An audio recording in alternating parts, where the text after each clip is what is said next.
Matić! Ćao ljudi, danas radim još jedan video.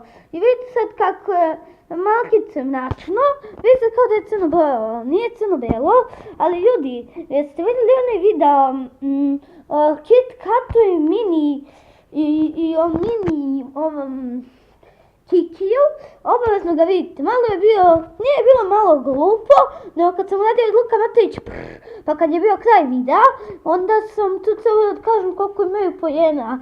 Ima tamo dole komentar i sad radimo još jedan video. I ako mislite šta je ovo ovde, imamo još jednu drugara. Znači na terasi mi je golub. Ne mogu da verujem da mi na terasi na mom prozoru stoji golub. Znači ovo ja ne mogu da verujem. Ima oči, ima sve. I sad ljudi, vidite ovde, znači valjda se čuje za čokoladicu Bounty, ali ima još nešto bolje od Bounty-a. Znači čuli ste za čokoladicu Bounty, ali vidjeli ste njegovo opakovanje. Znate što se trese kamera, da se ja tresem zato što mi je hladno. I sada ljudi vidite ovaj Bounty, on je crveni Bounty.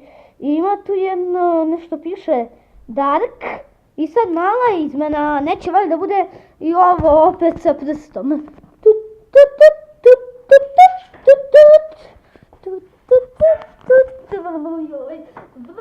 Znate kako je hladno napolju? Možda je zato došao ovaj golub ovdje. I skoro se stučao. Pa, hajde probamo Bounty. Kamera, što ti dolaziš ovamo? Hajde probamo Bounty. I sada vidite ovo. Bounty je dobar. Isto kao i onaj drugi Bounty. Znam kako to radim.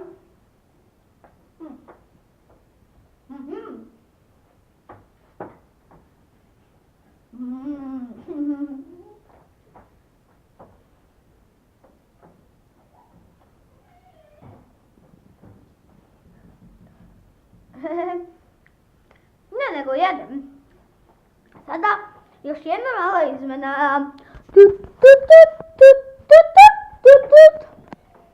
I ljudi, sad ste vrata. I ljudi, sad ste vidjeli mene kako sam isprobavao ovog Bounty-a. I sada ljudi, onaj video tamo, to nije se prekinula, nego sam ja slučajno sa prstom kliknuo da se prekine tung. To sam ja slučajno. I zato, Luka Matić! Vidimo se u drugoj epizodi. A nisam rekao, ovo je isprobavanje. I Bounty ima 10, mnogo dobar.